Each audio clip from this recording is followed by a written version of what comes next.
What's up, everybody? Jay and I last week got to have an awesome conversation with Cory DeVore, who is the marketing director and one of the designers of Hubworld Eidalon. Both Jay and I are really excited about that game, and we had a lot of fun talking with Cory. If you're interested at all in Hubworld, definitely we recommend watching this one and enjoy the interview. Well, we can talk more about it, but yeah, like when I was at Leader Games earlier this week, Oh, and Yeah, I was about to I saw say an that, image of that, I think. and yeah, your and I, shirt is Kyle Farron art, isn't it? On your uh, shirt? Kyle's amazing, but yeah, No, he's not. on your Oh, sorry, shirt. yes, this is a Kyle Farron T-shirt. That's Nice. right. Yeah, represent. That's Yeah, awesome. Kyle. Uh, but yeah, we did actually because I know some people there and they've been playing for a Mhm. while. We did bring the decks we made for the Oh, playcast. nice. Like there's like a mono blue and a mono green, and two of the guys were playing those, and it was so fun to watch because I was like, oh, I've been watching so many people play preview decks for so long. Right. It just Yeah, feels good to watch like two corpse duke it out, Yeah, basically, that's which is awesome. like a completely different experience. That's so totally. cool. Yeah. I think that's such an interesting aspect of the game too, is like being able to go monocolor Mhm. and just like have access to. I know some of the like higher pick cards you guys have mentioned in like updates and stuff and playcasts is like not necessarily more powerful, but it gives you access to different things that that faction is really good at that you wouldn't normally have access to. So I'm excited to see Yeah. what exactly that means. No, totally, totally. Uh, oh yeah, you're recording now, right? Yeah, Yeah, I didn't see that. everything's we're getting We have a going. recorded. countdown in Riverside for ours. So Oh, gotcha. I think I turned that off. I don't even know how to turn it back on. no, I it makes probably sense. should. I was like, wait, should we be recording this because we're already talking good Oh stuff. yeah, we're going. Yeah. Cool. Hello, everybody. Hello, everyone. Uh, but yeah, yeah, I'm happy. I'm ready to get started on whatever y'all want to chat about. If you have Nice. specific questions or Yeah, let's whatever. I don't know. I guess let's just start it off with like how'd you get your start? Like what's the very quick like Corey backstory? Yeah, now the Corey backstory. I usually go too long with this, so I'll be quick. You can It's go as long as you want. We're just here to hang out. the short version is basically I grew up in like a small desert town in Colorado, and I always wanted to be an animator, and I was like very Oh, far away from the industry. I grew up like on farmland, and I spent a lot of time learning like 3D animation and tools like that. Taught myself how to sculpt in ZBrush, which is a really fun tool. And through that, I can't remember what it was. I think it was Kingdom Death came to Kickstarter. And that was like, I was like, oh, you could like sculpt stuff and not have to like retopologize it for a game engine. Like you can mhm. just make a little statue and people 3D print it. Like that's That cool. resonates with me a little bit Yeah, I was like, because that's less I'm work. I have a degree in games programming Oh yeah. and I've done like indie stuff solo and sculpting is doing 3D modeling and stuff is Yeah. That's not it. not me. Oh man, especially when you have like a detailed model and you have to like quad flow it with retopology, it's a nightmare. Brutal. It's not fun.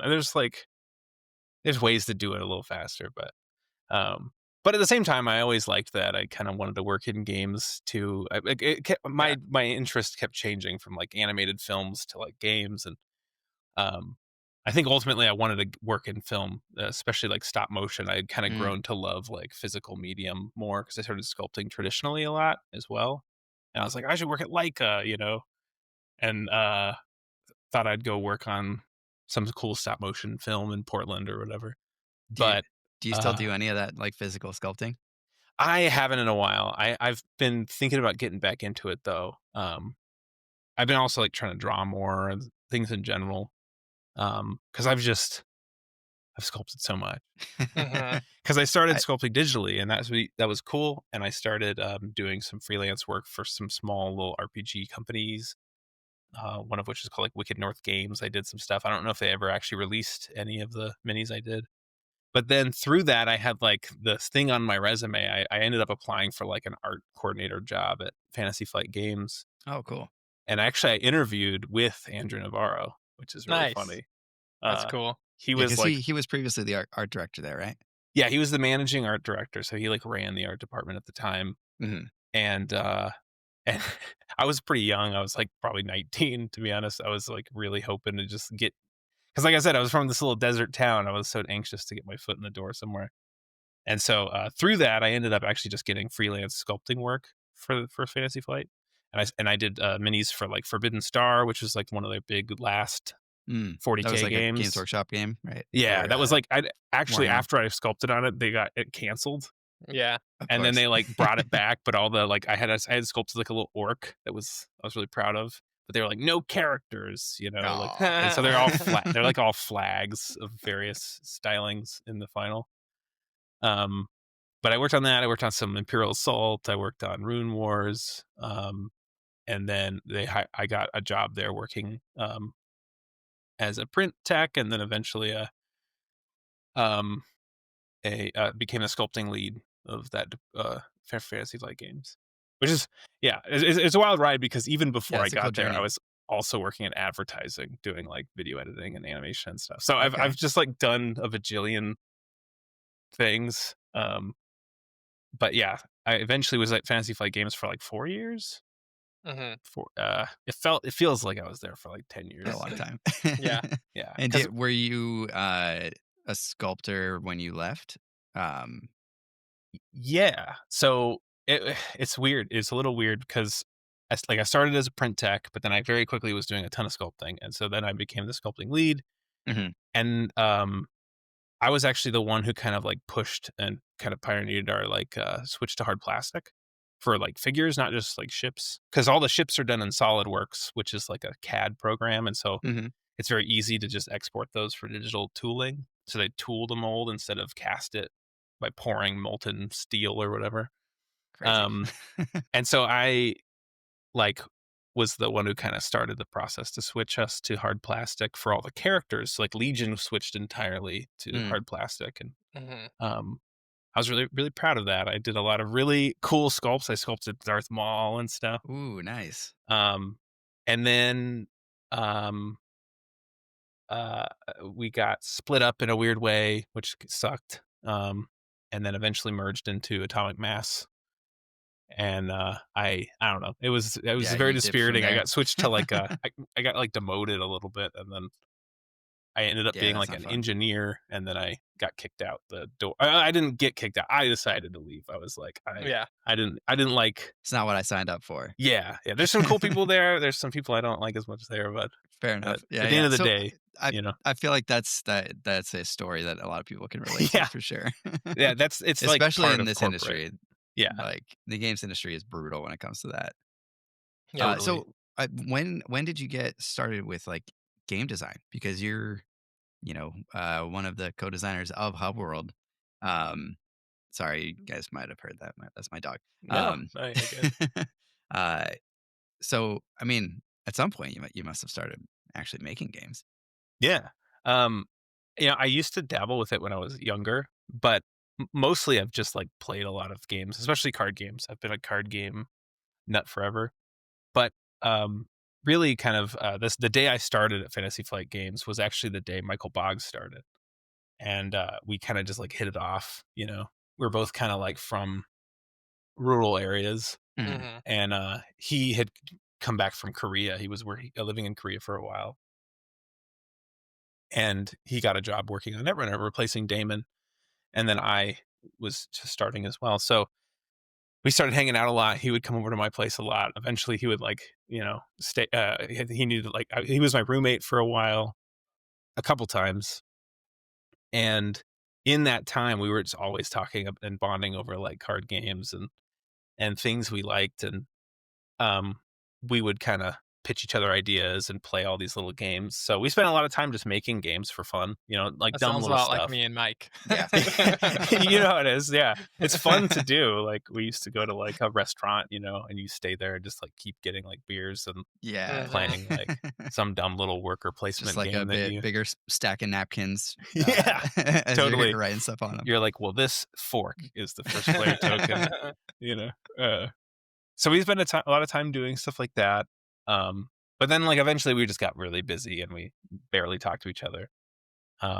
But he ended up staying at my house before he went to China after he left Fantasy Flight Games, and um, he kind of had like a the interest in making something that was kind of a bluffing focused game, and had kind of like had the idea to like mix the Corp and the Runner decks and from Netrunner.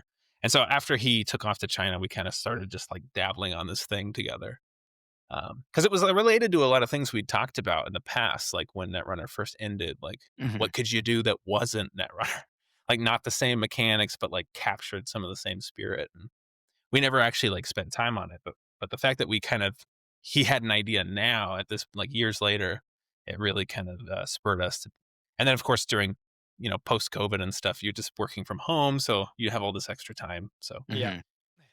yeah, we spent a lot of time just making a dumb little card game that after a while you're like, this is Okay, good, man. we're Yeah, cooking. you're like, We're "Yeah, this is cooking. pretty cool." Yeah, it's pretty We're cool. cooking something here. Yeah, something here. I don't know. So, Uh, you mentioned you played card games when you were growing up. Like, what when you hear the word card game, what's, like, the first game that comes to your mind? oh man, I mean, the first thing that probably comes to mind is Yu-Gi-Oh, just because Okay. I actually Nice. started with Magic. My brother got into Magic around 6th edition, and then 7th edition came out, and I was, like, just getting old enough to, like I mean, I was, like, in 4th grade, but I Sure, was, like, yeah. just old enough to, like, sort of understand, and, 7th edition had, like, a how to play disc. Like, it was, like, one I think it was their I 2nd I ever. have that, yeah, or I Yeah, yeah. had that when I was growing up, and it had, It was like, the overgrown, like, the big green yeah. like, 6/6 trample guy on the Oh, front of the box. Thorn Elemental. That it yep, Yeah, that's yeah. it. It came with the Thorn I played Elemental that so much. card. Yeah. It had, like, the green deck where you, like, play the grizzly bear and stuff. Yep, yep. Yeah, it was very much like, here's how you play a tempo-focused card game, which at the time was Magic. Like, there was Mhm. Pokemon, I guess, would be the only other comparable thing. I don't even know if it was out then. Um, I think it might have been in or at least right around there. Same with, like, I feel like Harry Potter was, like, around that same time. I got really into both of those. that's fun. But, yeah, so I played a lot of Magic. Barely understood what I was doing, but I got it. And then, but Yu-Gi-Oh, man, it's like, I mean, Yu-Gi-Oh. The thing with Yu-Gi-Oh that was special was that the power fantasy was not, I'm like a wizard. The power Yeah, fantasy is like, I'm a card I'm gamer. the best card gamer. Yeah, Yeah. which is such a just direct, like very focused thing of like, you just want to care about being a duelist. Yes. Yeah. Uh, and so there's just something very like I actually like love the look of Yu-Gi-Oh, even the shitty card frames. It just that whole selling point of this like it's an ancient Egyptian game, Yeah, Kaiba, yeah. just like When yeah, you're, like, in middle school, like, that's peak yeah, right there. yeah. Everything has like an Ankh on it and stuff. Yep. Yeah, no. So yeah, that would be the quintessential thing. But obviously I played everything around that from Duel Masters to Pokemon. When they killed Duel Masters and brought it back as Kaijudo, I tried it. Um, like I don't know. There's so many stupid card games. Decipher Lord of the Rings card Yeah, Nice. game, great which had game. like the good guys and the bad guys in the same deck and stuff. Yeah, you give your opponent the bad guys to, like Yeah, right, to hinder their progress while they're trying to do the same to you. such a weird game. All the Decipher Yeah. games are weird. They're so weird. I've never I played the Star Wars one, but yeah. I also maybe I'm in the minority of the people at least that watch our channel because we do a lot of Star Wars Unlimited content. But yeah, I opened the rule book for that game when I was in like 6th or 7th grade, and I was like, no. No, I feel like that's pretty common. It's like my Robert Brantzig, who works for us now and does he used to be a sculptor with me, and then now he's an art coordinator, art director working on Eidalon. Um, he used to play that, and he talks about it all the time. And he's like, I know so much about Star Wars from that game Yeah, because like all that's these what I always cards are hear. so specifically like this guy like from the movie. Uh, it's like there's probably more people who learned like so like I think about like all the adults making Star Wars content today, like all the directors and writers, and like how many of them actually learned all this from like playing a stupid card game Yeah, or like reading the or like books that RPGs or something yeah, like or that. Yeah. RPGs, yeah, like the Mhm. D6 one that was out for a while. Mhm. Stuff that I kind of missed, you know. a little bit. Not yet. So, uh, talking a little bit more into Hubworld. So, if you guys haven't heard about Hubworld, uh, you should go watch some of our other videos where we sort of introduce it. But I wanted to talk about some of the mechanics Uh-huh. of the game. I think, like, first, let's get into the deck building mechanics because I think those are super interesting and unique. So, like, talk about how that system uh, developed. Yeah, Yeah. and as part of that, the Mhm. math behind making the deck's exactly 37 cards, because I think that's really interesting. Yeah, that is a funny number, isn't it? Yeah. So like it's never as cool sounding when you explain the story. But it's like, uh, yeah, it really like when we first made the game, we definitely just like no factions, right? Because it's just Hmm. that's you kind of want to like build up your layers because you have like your core, which is like what you could play with just playing cards, like a Yeah. value plus minus another value, and I win kind of thing. Mhm, Um, And then you kinda have your, like I kinda say, like, secondary design is, like, where you start having effects and, like, factions and things that kind of, like, don't have to exist for the game to function, but are a way to, like, make interesting pockets of stuff like archetypes and, whatnot. Um, and so, like, it's nice to start kinda low level and experiment with things that are gonna be in the game before you add something like factions. Because then it's like if something's busted, you don't know what the problem is, like, where it comes from. Um, Where did that process come from? That's I've like I've never heard about a designer doing that. I think that's so interesting and really cool. I think it depends on probably who you ask how they would design something. Because like, some people are very top down. They're like think they have a cool story in their head, and they wanna make a game that, like, does that. Some of it's Michael, like, Michael just has a lot of experience being a developer, and he learned a lot working on Netrunner and all these different games, different game lines at Fantasy Flight, and he's just made designs forever. He had a game that he was gonna go with before he started at Fantasy Flight Games, and, he he's kinda more bottom up, even though he has a very, like, thematic approach to things, and he's trying to he's very good at capturing that. He's very good at thinking in a very, like, "Well, this thing needs to work on the ground floor first, and you can't just, like, fix it with, like, a cool effect. You have to, like, make sure it kinda works first?" And so, we spent a lot of time kind of, like, going up and down in those first couple layers. So there was, like, a while where this game had no factions. But then you start being like, "All right, now how do you, like, split up the pie?" mhm. Like, what are fun mechanics to have together? What are mechanics that if they end up together could be a problem? Like, if you have 2 different kinds of recursion, you don't wanna, like, put them both in the same faction because then that's, like, Yeah. the I never die faction? Um, and I guess you could do that. It might be fun. So but, so once we got there, you eventually have to just start thinking about how you do faction deck building. And we knew he wanted to do something that was really simple. Because, like, if you look at Netrunner, for example, it's actually really complicated. It's like however many like whatever your deck size is changes your like agenda points that you need. It's like, Yeah. it's very Yeah. There's a complicated. lot. Every time I play Netrunner, but every time I go build decks, I forget how to do it. I have to like look it up. That's not what you want. Yeah, No. that's not what you want. Like, honestly, Magic like, Magic's got plenty of problems. A lot of them are their own creation, you know? But, I love Magic for a lot of reasons, and I find Magic fascinating because they just kinda nailed a lot of things, I feel like. Like, even Mhm. just the idea of rotation is, like, such a clever idea of, like, how do we keep people interested? Yeah. Like, you know? Um but also, like, give us a break so we don't have to test 1,000 cards like the Yu-Gi-Oh! Right. Devs have to Yeah. do. Um 10,000. oh god, yeah, I know. Yeah. But, um, yeah, man, like, the whole idea of just, like, I take red cards and blue cards, and I smash them together, and I just need, like, to run that, Mhm. is a very fun thing, so we really wanted to capture that. I also was a big fan of, like, some of the LCGs from, Fantasy Flight, like, Call of Cthulhu, and some of those other ones. Call of Cthulhu is weird. There's it's a weird game, but it's fun.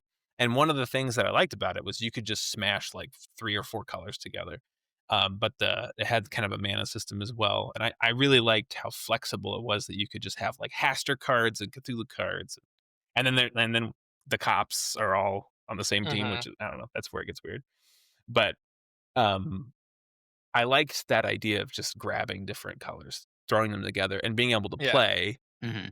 Um, but we Without the deck building being too like, if step 1 is too complicated that you just, like, stop right there, it's like, you Yeah, don't want that to absolutely. be the barrier. Totally, totally. But we also knew we didn't wanna have, like, mana and, like, all these things that you have to worry about in the game. Like, we wanted to Mhm, have it front loaded so that all your deck building decisions are kind of, like, out of the way at the front end, and then when you're mhm, playing the game, you're just free to play the game, yeah. you know?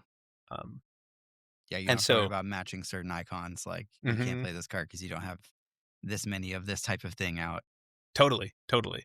And so we talked about I think it started with, like, the Seekers provided stuff, the Seekers had a color and maybe some other thing, and you could, like yeah, a lot of games do that where they're like, "Whatever your hero is, those are your colors." Like, Yeah. Star Wars and they Unlimited. can be 2 color, they can be 1 color, One Piece is the same thing, right? Mhm, mhm. Yep, Um, by the way, I like One Piece. me too. It's a I good think game. it's a good game. Yeah, it's cool. Um, but, yeah, I think it was Michael who was just threw out this idea of, like, what if the agents, did it? And I was like, "And your seeker?"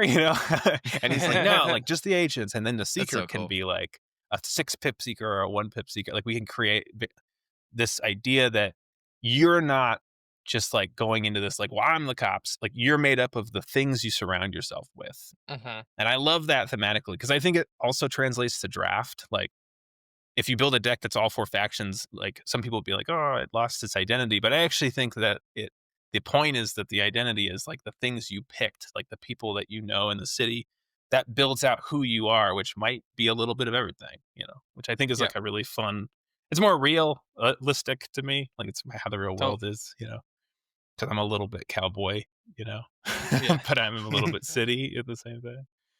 Um, and so, yeah, when as soon as he said out loud which I think at the time we had 5 agents in the deck. He's like, "Oh, yeah, your 5 agents decide the color." As soon as he said that out loud, I was like, "I think that's kinda genius, but I'm not sure yet."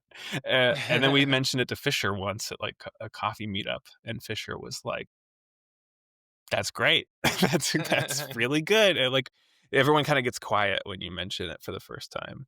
It's Uh, such a yeah, it's such a cool system, and I do love that, like, the agents are the thing that, uh, gives you those deck building restrictions.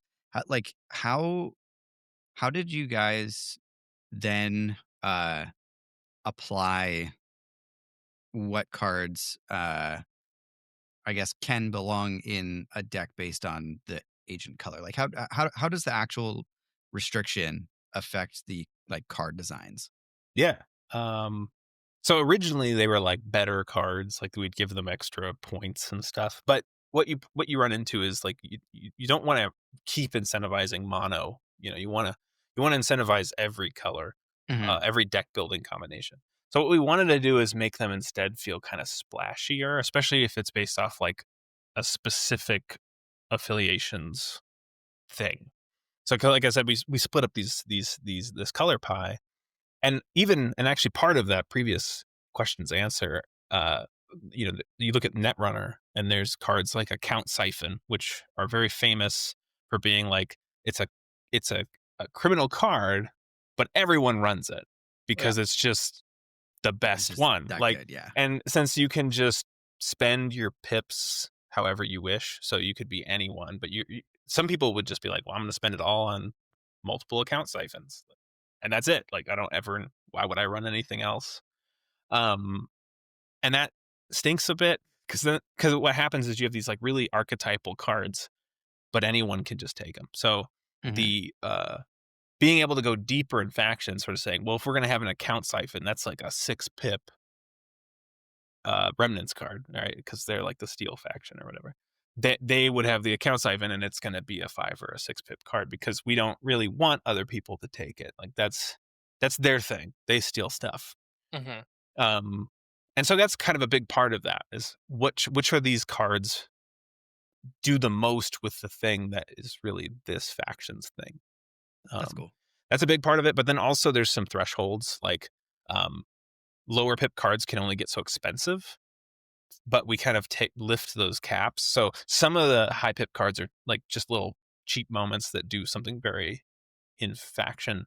But some of them are like that PAX Observatory card from the playcast, which are like a 6 cost card. It's like this huge dumb thing, and it has all this value, but it's like that you are paying for that value as Mhm. well. Mhm. And it's not just like a super cheap, insanely powerful card.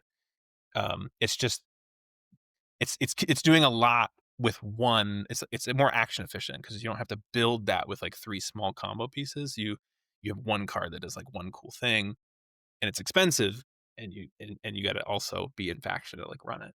Um, so there's a lot of thought process around how big a card is, how splashy a card is, how like efficient is it at a very specific affiliation archetype, um, and like how deep it is into that color pie.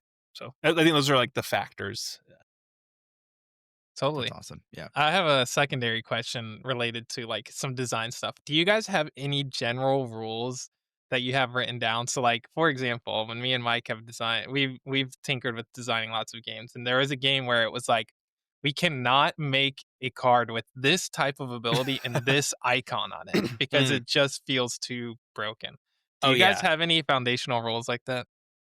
no, there's definitely some of those. And there's in our podcast that me and Michael were on, he talks a little bit about his ABV or allotted balance value, like a spreadsheet. We have Mhm. some abilities that are like, this feels bad to happen. And so Mhm. it's like, it's slightly more expensive to put it on a card. It can't be as, it has to sort of be intentionally below curve, Right. Mm. like steel and mill kind of nowadays I think mill's not as bad as it used to be. But there's like times where those types of mechanics, things that are affecting the other player's stuff and doing mean things to them that don't feel fun, like stealing their money, you have to be like, okay, maybe we should nerf it slightly, Right. Yeah. Put a because there's a premium on feel things bad like that. tax. Yeah, Mhm. yeah. Yeah, yeah, the feel bad tax, I like that. Yeah, but there's definitely some stuff that we're, part of it's factioning. You don't want these two things to ever cross. So if it exists, it's in higher pip cards. So Right. only in draft could that happen, right? And Mhm. that's kind of fun in Yeah. its own right because then you're like, well, I wouldn't normally be able to do this messed up thing, um, and it's very lucky that I'm doing it. But definitely, there's definitely a few things like that. I'm trying to think of a specific example, uh, but those are that feel bad tax is probably the closest thing I can think Yeah, of. totally. Is it hard to balance the agents in terms of, like, making their effect good enough that a player would want to forge them, but, uh I I don't know, like, Yeah. I feel like that decision is so hard when I've played the game, Mhm. where it's like, your opponent knows that that's the thing that they need to score, so you gotta, like, protect it, and then it's also has to have a good enough ability for it to warrant being face up on the table. Yeah. Like, talk about Yeah. that. No, that is yeah, Michael and I've talked about this a lot because it's probably there's probably a couple there's like two things that have been probably the hardest things to design with this game. Sorry, one sec.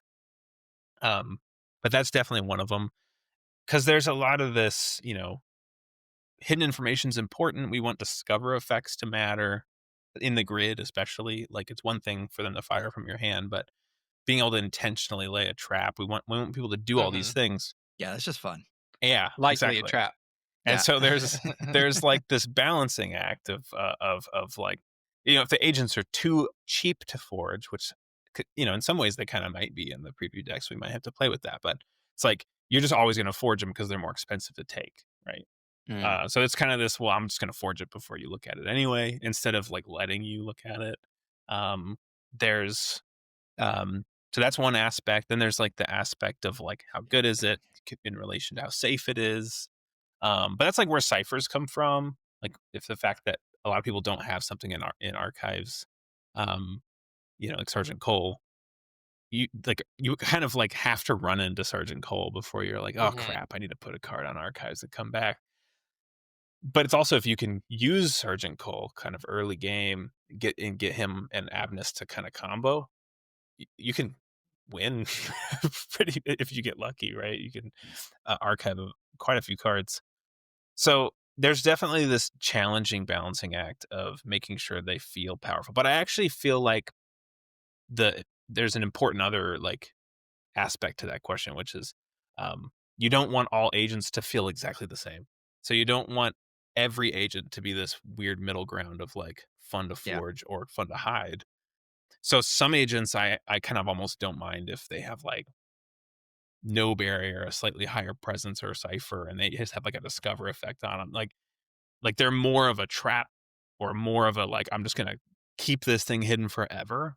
And then you could have some that are like I'm gonna force this right away. And I feel like we want to try and find that balance of like there's a few different kinds of experiences of agents, and so the kind of player you are, you might gravitate to different ones, or you might want to keep some that like to stay hidden. So I think you'll probably see a variance of agents, but it is tricky to balance. There's a few things in this game that are tricky to balance, but I think we've figured it out. But it's one of those things that I'm glad I'm working with Michael on it because the two of us I feel have been, and the Earthborne team in general, we've been pretty good about keeping it Coming up tight. with Like yeah, solutions. like we have a lot of systems in place to really help us Nice. Hmm. make sure it's consistent. That's That's cool. good. Yeah. So, is the what would you alluded to a second thing that's hard to design around, Yeah. and do you want to elaborate on what that is, or No, totally. Michael kind of mentioned it a little on our podcast episode, but it's basically the fact that it's like a one resource game. Uh, okay? just having like everything boils down to this like shard tug of war. Hmm. And we considered adding other resources at different points, to try and add more like rock, paper, scissors kind of things. But the problem with that is that the game becomes about that. Speaking of like One Piece from before, I love One Piece, but like so much of One Piece is that you can put Dawn cards on cards, right? Like that the game kind of boils down to just this like ramp up of +1 counters essentially, Hmm. Hmm. and that's fun. And they do really well about designing their archetypes around that to make it really exciting. Like, but the more you have kind of this big like there's all these different things to manage, it starts to kind of like fester and take up a lot of your card pool because now it's like well all of the cards are just get the other cards out so that you have all the things you need, rather than cool tricks and traps and interesting things. So we wanted to keep this kind of like tug of war of shards as like kind of the focus, um, because that's like what makes Magic great is that it's sort of open ended. It's like it really you just need to deal damage to the other person, and whatever that source is, great.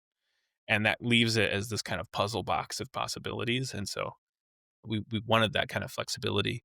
But what happens with a single resource like that is, especially because we have like presence, like basically a, a destroy cost on every card or most cards. And the barrier is also how you get in a lot of times, although there's a lot of confront effects that can change the cost from being shards to like, oh, discard a card to get past this or whatever. Um, at the end of the day, a lot of things boil down to shards, whether it's getting past cards, destroying cards, or like whatever, forging them. Um, and so that like triad of shards have to kind of sit in this sweet spot where you have enough to play your stuff, you have enough to disrupt your opponent, but not so much that you just destroy everything that they have all the time, right? Hmm. And not so little that you can never get in if they wall up. Um, and again, I think we've found the sweet spot, but it's just one of those things that took a while. And Yeah. we've had economies that were super tight and super crazy, like you had tons of money all the time. And it just kind of changes the game a bit. So I think we found the sweet spot where we really like the feeling of how it lends itself to you feel tight on econ, but you sort of are willing. Like I love when I see someone with the preview decks, which are pretty tight on money, pay 8 shards to just blow up an Iron Forcers. Because I'm like, there you go. Like the fact that you felt the need to spend 8 shards is fantastic because that's a lot of money, you Yeah. know. Yeah. Uh, So yeah, that's probably the other biggest challenge. Would you say that's down to how you guys are designing cards, or is it more like the underlying system that sort of makes it a bit easier to design around? I think it's kind of the underlying system. It's making sure that those like Michael's spreadsheet, his ABV thing, uh, how we value shards, how we value presence and barrier, and how, and then on top of that, as a secondary thing, the card effects, like how much money a moment can get you, or collection icons are a big thing too, because that's Mm-hmm. just like readily available money you can get over and over again. And we used to actually have cards that had more of them, like they'd have like 2 or 3, and that was fun, but you could just kinda get a lot of money really fast. Right. So, tightening things down a little, and creating like a diversity of ways of getting shards really, really fixes that problem, because it's no longer a problem anymore. It's actually like this really interesting puzzle of how you're gonna get your money. Um, but yeah, that it's like making stuff is a challenge. That's the fun part, though. It is the fun part. That's the fun part. Sometimes you're banging your head Oh yeah, against. always problems to solve for sure. Yeah. Before we get off of like the mechanic stuff, I'm fascinated by the heat mechanic, Uh-huh. and I think it's like such a genius way to uh, escalate a game through each turn when you don't have an escalating resource system. So, like, at what point in development did that actually exist? And just like, can you talk about how that works and why you guys implemented that, where it came from? Yeah. Um, Let me try and think. I have some like memories around it, but I'm trying to think where this good starting point is. Um, yeah, I think originally, like, it was sort of like, oh, you see one card, which just gets really Didn't feel like enough. slow. Yeah. Mhm. And then we're like, well, maybe you can pay like a certain amount of shards to like see another card, or.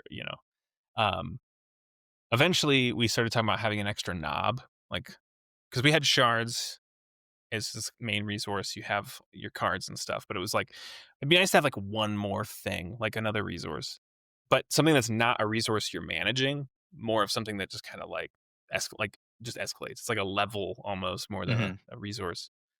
Um, and that way, there's just like one more value in the game that you can like key off of. Like, oh, if you have X number of this thing, do this. And like it's nice to have design space off of like different knobs.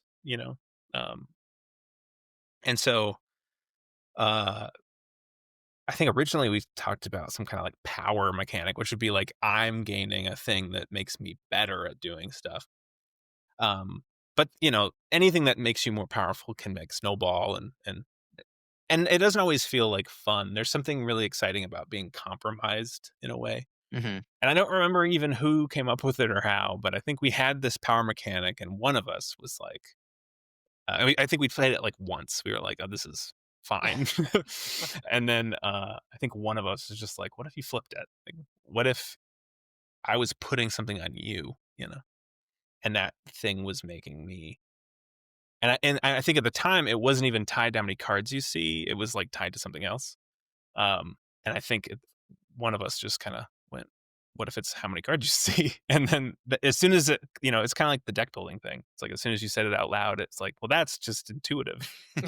you know, Yeah. how compromised you are is how much stuff I get to look at, uh, and all of a sudden you feel exposed, and you feel, like, oh gosh, I have to speed up, because now The heat's anytime on. they get to me is like very dangerous.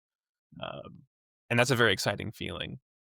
I think that's like sorcery has that thing where when you hit no life, you go into like You're in, death's death's door. door. Yeah. Yeah, yeah. What a great idea, right? Just like this thing of like you can just not get hit.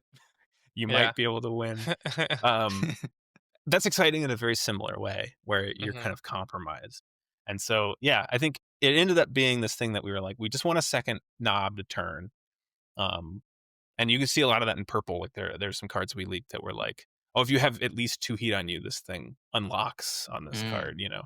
Like the more compromised you are, like the better you are almost. Opens up a lot of cool design space. Yeah, it just like creates a bunch of this push your luck mechanic that wouldn't have existed otherwise. So but it's not a resource that you have to like gain and spend and be Mhm. very like constantly thinking about. It's just a thing that you.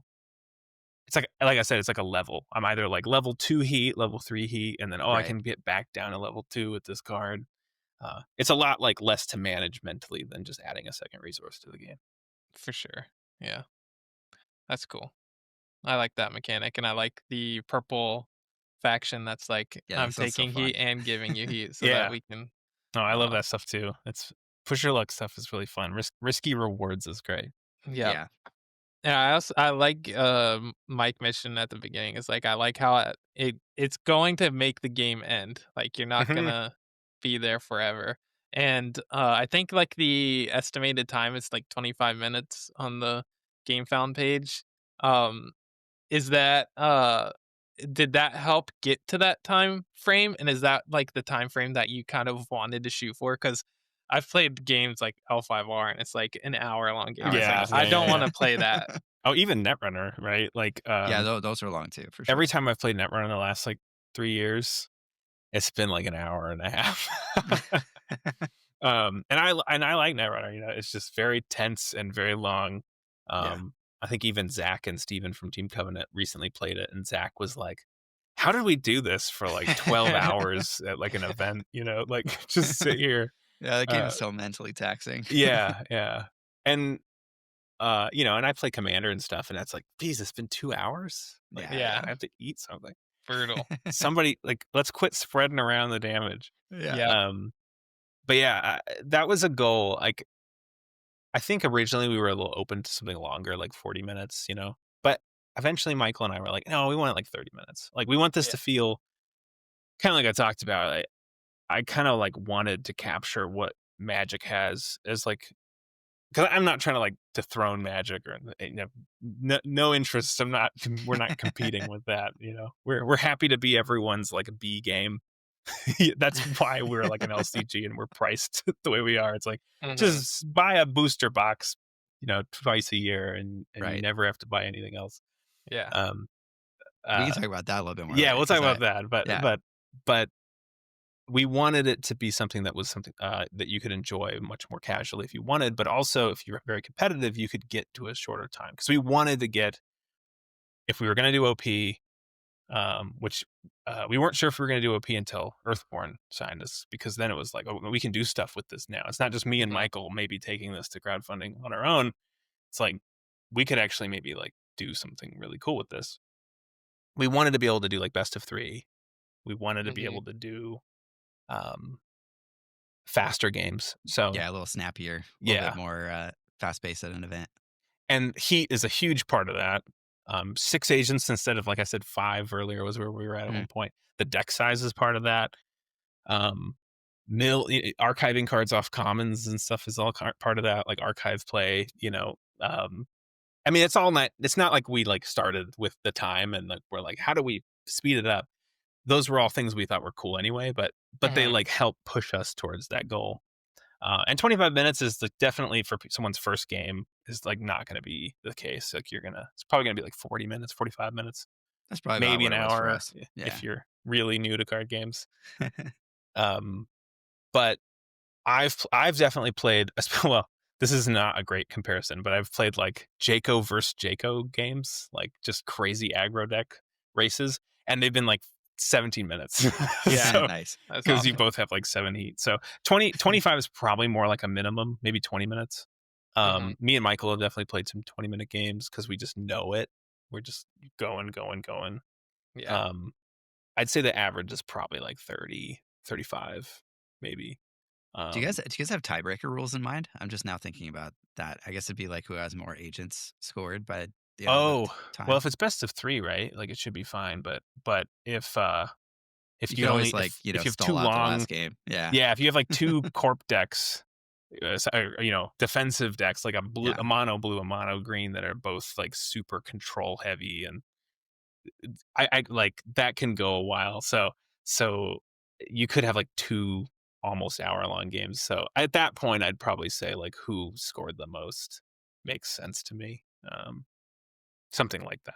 Just popped into my head. Yeah. And Yeah, after we're yeah. talking about time, That's that it this is where, takes. like, some of those edge case OP things will have to come down the road. But like For sure. you already like with sorcery, the community figures it out, you People are know. gonna yeah, people are gonna Yeah, figure that stuff out for but sure. we'll make sure we have something in mind. Uh, yeah, That's awesome. Should we talk a little bit about organized play and, like, your guys', approach to it for this game? yeah, we can talk a bit about it. Had anything specific questions, or do you? Well, Yeah, yeah. I think you mentioned something about like being able to support small fan held events Mhm. if that ends up becoming a thing like early on in the game's life cycle. What kind of stuff do you guys have in like ideas? I know like you probably don't have this kind of stuff solidified or anything yet, Yeah, yeah. obviously. But what kind of ideas like can you spoil that would help, you know, these small like sorcery has like sorcery has sorcery con and all this kind of stuff. Like what could we expect for anyone that wanted to host a hub world con? Yeah, no, that's a good question. It's something that we still like have to decide on certain things, you know. Like we definitely do some prize support, whether that's just product, right? Because that's always an option. I mean, that's what Magic does, right?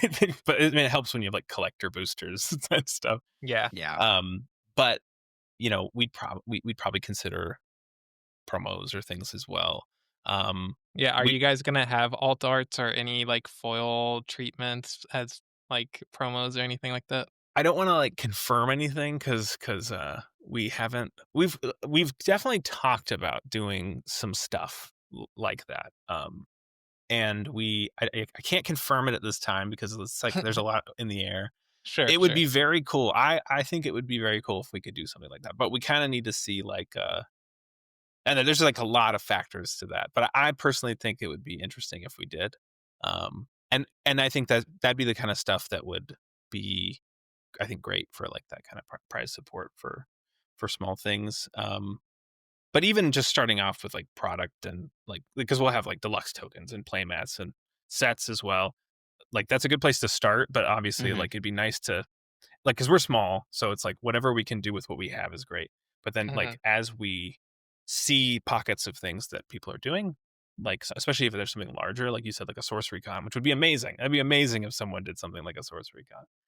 um, we would definitely want to make sure we provided some stuff to help them succeed at that. Whether that is product, if they like, want to make sure there's enough stuff for people who show up to play draft or whatever, um, you know, things to make banners, whatnot. But also, I like we've talked about this before. I haven't mentioned this publicly, but I would love to like volunteer for that kind of stuff too. Like we would love to show up to stuff like Like that. Um, Yeah, that sounds fun. you know, because I look at Sorcery Con and I'm just like, some of these people that are like basically checking people in, and I'm like, these are the people who wanted to do this, and I mhm. like they should be playing, and it'd be Right, right. nice. It'd be nice to like show up and like take over for someone so that you know I can do the boring stuff while they go play the game. You know, Sure, sure. because they're the ones that are taking the time to actually make something with our game. You know, which is very exciting. So I think there's various avenues, whether that's like assistance prize support or product or things that are required to just get people playing um, and whatnot. So I think we'll have to see where it goes in the scale of things, but um, yeah, I can't confirm too much, unfortunately. Yeah, I'd sure, love to sure, be like, sure. yeah, foils. You can expect foils. I'd love to say that, but I can't yet. Are you well, you do you want to do alt arts? Is that something you guys are gonna plan on commissioning? Or because I know you're like commissioning a lot of art right now just for the first set Yeah, because like that's how that stuff works is you get funded and then you finish out the art sets. So yeah. Honestly, the first two sets, we're gonna try and have Nice. both sets ready so that like by the time the first set releases, we're already in press for the second. mhm. Um, there's a That's lot to do. so much more to manage, I think, than people Oh, realize it yeah. is, No, totally, when it's like hundreds of pieces of art and each piece takes a week or 2 or more, and then mm, you gotta, yeah, coordinate different artists, make sure that it's what you wanted it to be. yeah, yeah. And even with, like, a couple reprints here and there, which, again, sometimes we might reprint, like, a card that has different art or a slightly Mm, different mhm. ability, so that doesn't help, but if we ever they're like, "Ah, Calling in Favors should be in the set 3 box," or whatever. That's only like one art unit. There's Right. still like Yeah. 160 something art units. Yeah. Um, but yeah, we're not sure. We've talked about it. Like basically, we've had discussions about the potential of something that could have like alternate art or like full bleed art or or Hmm. what, Oh yeah, that'd be cool. doing all kinds of stuff. Hyperspace. All things we'd love to do. It's just like we got to get our feet on the ground. But once we do and kind of see what the audience is doing and what they want, because even this crowdfunding campaign, like we're seeing a lot of like how people are interfacing with the product, like what things, how do they see it as an approachable thing, and how do they see? Because there's people on both ends. There's people who are like, I'm gonna buy 4 of these, and there's people who are like, I'm gonna buy one and share it with my friends, and those are great. But it's like you're trying to figure out who's your audience and what do they want, Hmm. and that'll help inform like, Yeah. do we want to do promos? Do we want to do this? Do we, Uh, Sorry oh, about that, guys. new side. I'm in the I middle. think it works again. Let's go. No, no worries. So this is a side tangent I Hmm. just thought about, but was there ever a point that you guys considered putting this universe or this game into the EVR universe and using the same style of art and everything? Oh, yeah, yeah. Good question. It definitely came up.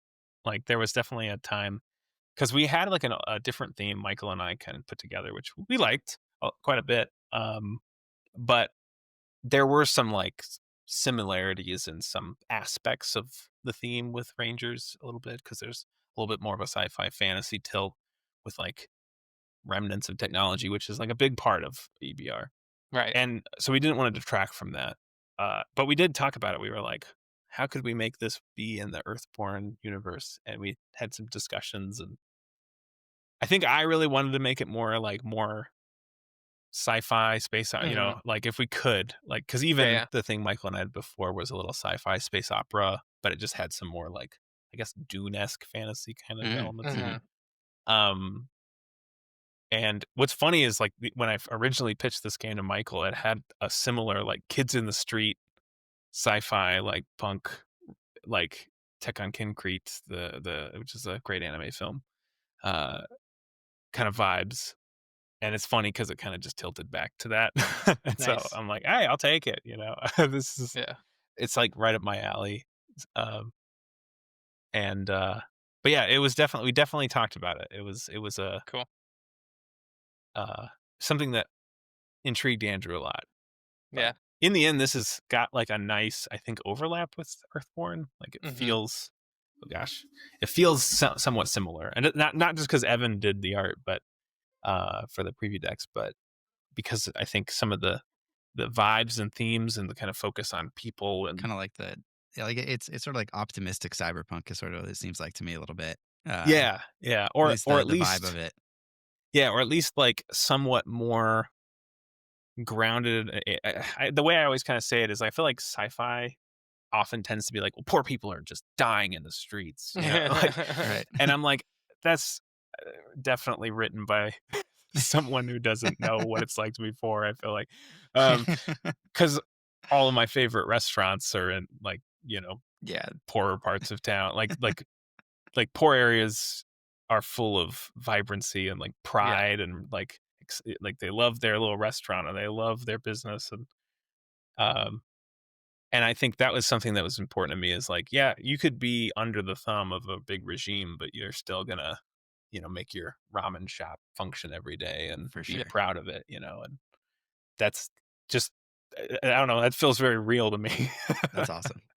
One You know? thing that I struggle with personally for the game so far is that everybody compares it to Netrunner. Yeah. So like immediately, and then some of the art pieces that I saw early on, like the one with the little computer on the pole and stuff, Mm-hmm. and I see it and I think this is a cyberpunky game like Netrunner about programmers and all that stuff. And then like the more you dive into it, you realize it's not really like Netrunner. It's more Hmm. of this different genre of sci-fi. Have you experienced that with like watching people's reactions to the game and they call it like programmers or whatever and it's not really that? Yeah, there's definitely some where people had like expectations. Most of it, I think, is that Netrunner has such a tight knit theme to mechanics Mhm. Like, it's like the mechanics and the theme are, like, very much one entity, they try so hard to make it feel like you're doing the theme.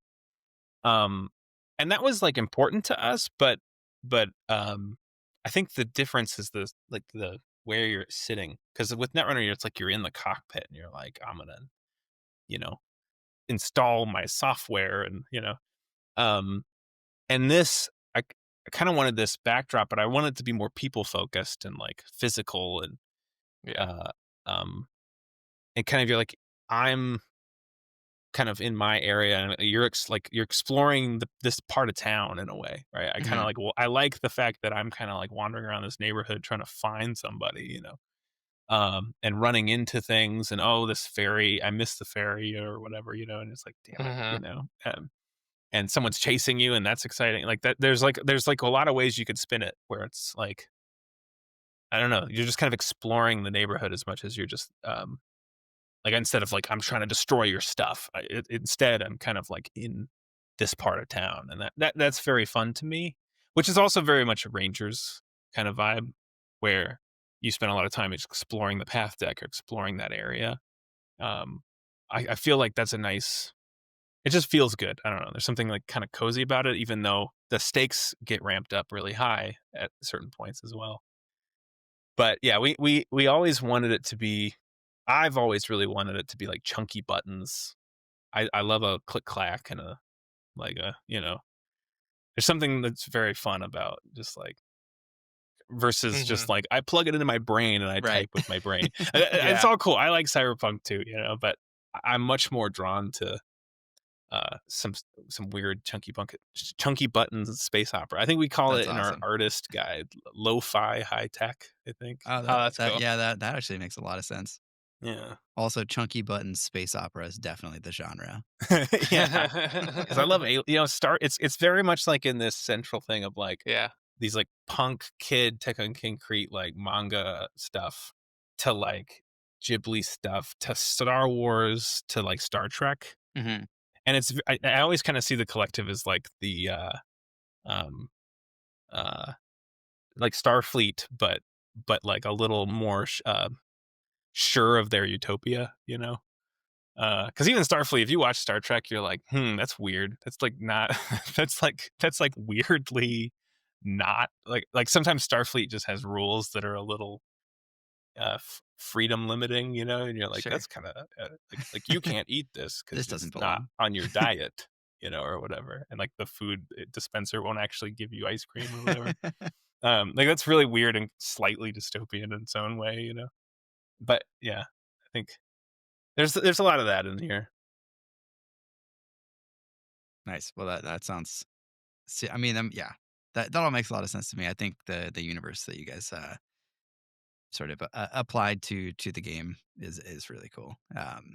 Very Thank you. unique, like, not something that I've seen before, which is fun. I appreciate that. We've been trying really hard to make both the game and the theme feel new and not very like generic, but like very like what the heck is this? Right. Which is a challenge to do, especially nowadays. So many For sure. things. Yeah. So, before we wrap this up, I want to talk at least a little bit about like what your guys' long term sort of plans and strategies are. You're the marketing director there, so perfect person for us to talk to about that kind of stuff. Like, how do you plan on both keeping people interested in the game, uh, like in between now and when it comes out, and then also like how do you see attracting new people to the game once it's already out? Yeah, yeah. I mean, there's like a lot of strategies to employ with this that we have to kind of consider. Obviously, we kind of do our own stuff. We do play casts and podcasts and things like that, which is nice because there's Yeah, content around that's readily available. Mhm. But we definitely want like slow drip, always be kind of spoiling cards, talking about cards. Like I've thought a lot about like how we can keep kind of dripping. Like I know lately we've spoiled a lot of cards, but you can spoil a card here if you want. yeah, but we'll have to slow it down because we got some time here. Yeah. But we'll be dripping out. We'll probably do that stuff forever, right? Yeah, And yeah. we'll always have play tests going. Like as soon as we do one here, it's going to basically be like, develop a set, play test it, start developing the next set, and fixing this one, and then play test the next. You have these like big, waves of. It's just going to be like that forever. Like I'm just going to get on a treadmill here and be Yeah. going. Yeah. But part of that, will figuring out the cycle of like when do we send stuff to certain creators, which trying to find creators in different spaces. It's really easy to get like board game people and whatnot. I think probably the hardest market to enter is the TCG space. And a lot of that I think Yeah. is the time we're in a little. All the TCGs are like huge IPs. So it's like you can't Yeah. really It's hard compete with to. like Star Wars and you know, Yeah. One And Piece. like people are yeah, already entrenched in their own TCG, and it's really hard to get them to switch from. totally. And there's Uh so many right now after so many, COVID. and Magic is just like it's like World of Warcraft. There's like five of Yeah. them in one. Right. It's like and they have like every IP under the sun now. Hmm. Um, it's just a weird time. We've all gotten a little used to TCGs now, and it's like more normalized. Uh, and a lot of those companies kind of copy each other and how they format their product and whatnot. But we're not trying to like be like competing with Flesh and Blood or whatever. Like these are just kind Right. of big. They've really popped off, and some of that might be because like speculators, but also because there's a lot of players and competitions, Mhm. and that's something they're very, very focused on supporting, like at centralized levels, which is something that not even Magic really does centralized OP. Like they have like the Wizards network or whatever, but it really just gives stuff to private people making. It's just so big Yep. and been going on so long that Yeah. you know Yeah. It just they don't feels have to do it. feels Yeah, ubiquitous at this point. yeah. But like Flesh and Blood, they're like they have their own stuff all the time, and Mhm. and like that's just something you can't do unless you staff for it and be very, very focused on it. Like that has to be the game in a lot of ways. Yeah. Which Yeah. They have different, like, revenue too because they sell tons of booster boxes yeah, to a single player, you Right. know? it's so interesting how each of these kind of finds their way of existing. So for us, I think we have situated ourselves in, I think, a unique place actually, and that is that I do think we are very casual friendly with stuff like draft and the fact that we're like a living or like expandable model.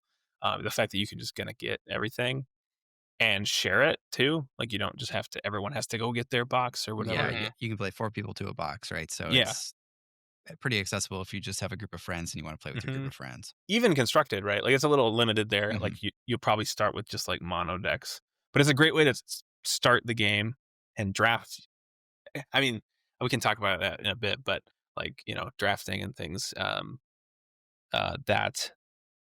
that I think makes it a pretty affordable entry point and stuff. So I think the fact that we kind of hit this casual thing, but we want to have tournaments and we want to make sure like there's rotation, there's ban lists, there's formats, there's stuff that like the sorcery doesn't really give anything. Like they're just like, here's the game, Yeah. and then everyone has to come up with stuff. And no shade on sorcery, it's an awesome game. I think it's really cool that they're making it work with the way they want it to do it.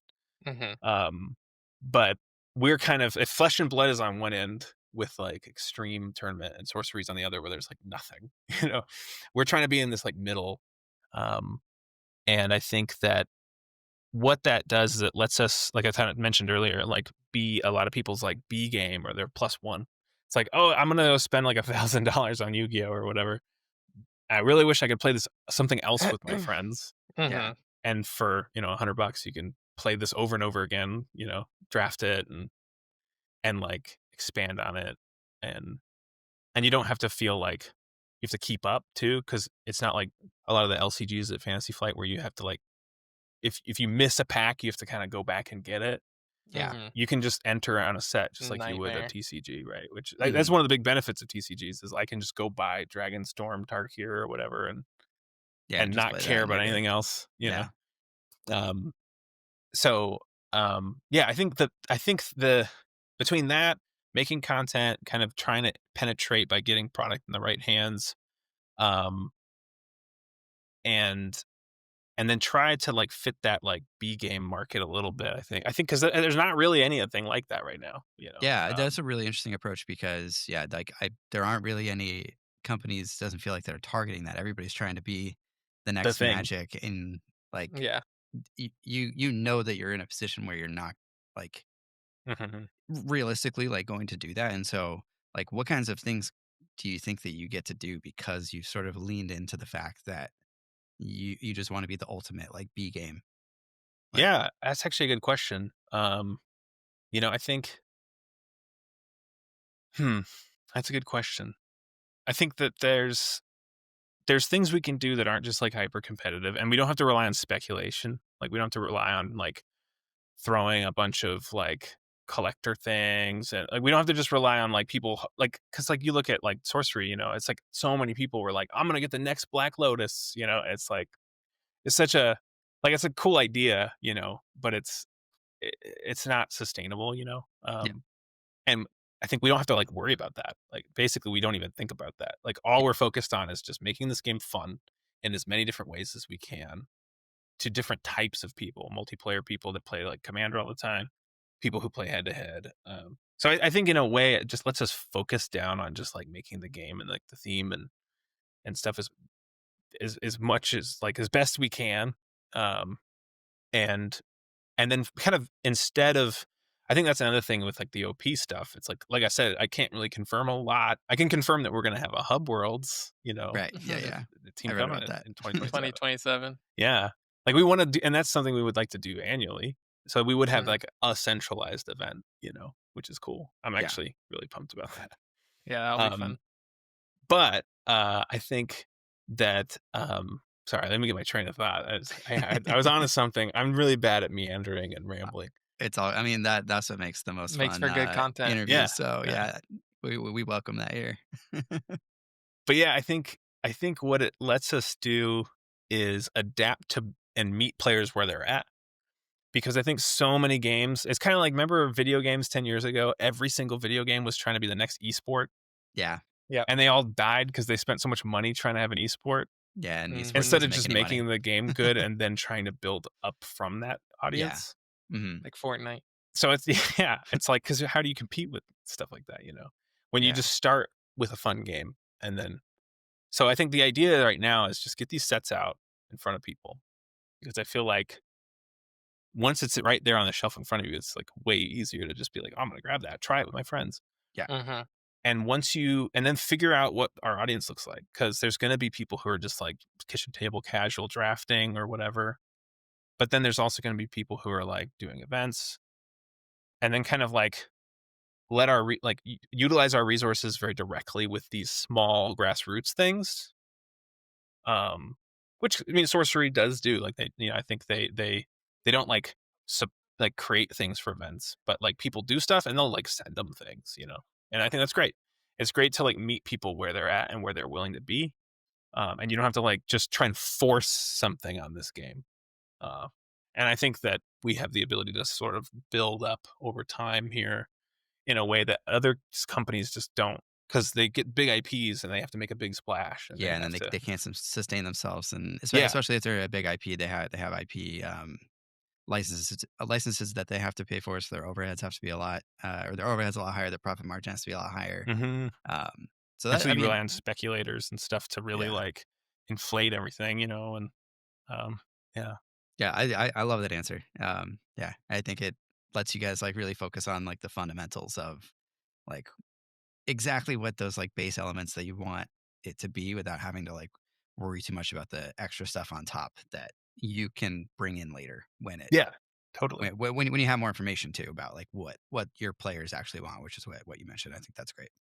totally. It's something I didn't have a clear answer for that in a way, but because I haven't totally thought about it in the same way. It's mostly just like subtext, but yeah, like if there's one thing I can say about making this game, and that's just a big part of us at Earthborn in general, is like we just make everything with a lot of consideration. Like you can even when you look at the draft rules, it's like it's very much like how would it work for this thing as like like as good as possible. Like we're trying to as much chef's kissing as we can try to pull Yeah. off because and the more because we just want to make stuff we want to make and play.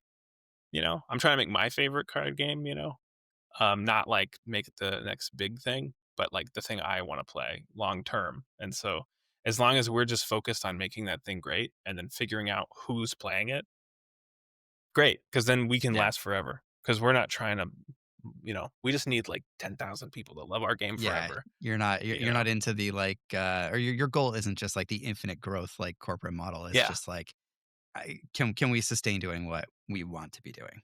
Yeah, like, if you look at, Lord of the Rings, the card game from FFG, or even Netrunner and stuff, or even on, like, Star Wars Armada, those are games that, like, they just kinda always had, like, 10,000 people, and every time that they would tank, it would, like, hit the 10,000 line and bounce, Yeah. like and so those games could just you could just make them forever, like and we're at the size where if we could do that, awesome. Like, we can just Mhm. keep making this thing for as long as people are interested in playing it. Totally. That's great. Hence, be a B game. Right, right, right. Yep. Absolutely. I'd love to be your A Awesome. game, though. That's also great. Well, you gotta start somewhere, and, sometimes B games become A games, so Yeah. awesome, cool.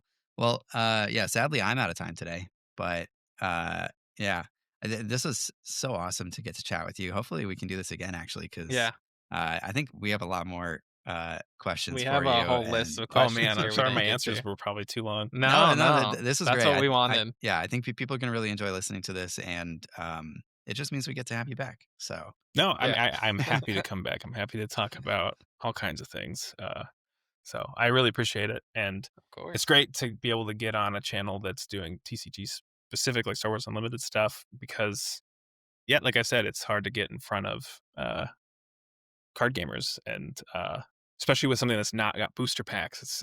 And Yeah. that's fine. Like, I'm glad everyone loves their thing. I love TCGs, but I am, Yeah. yeah, it's exciting. Our whole thing has always been, like, we're gonna make content about the games that we enjoy.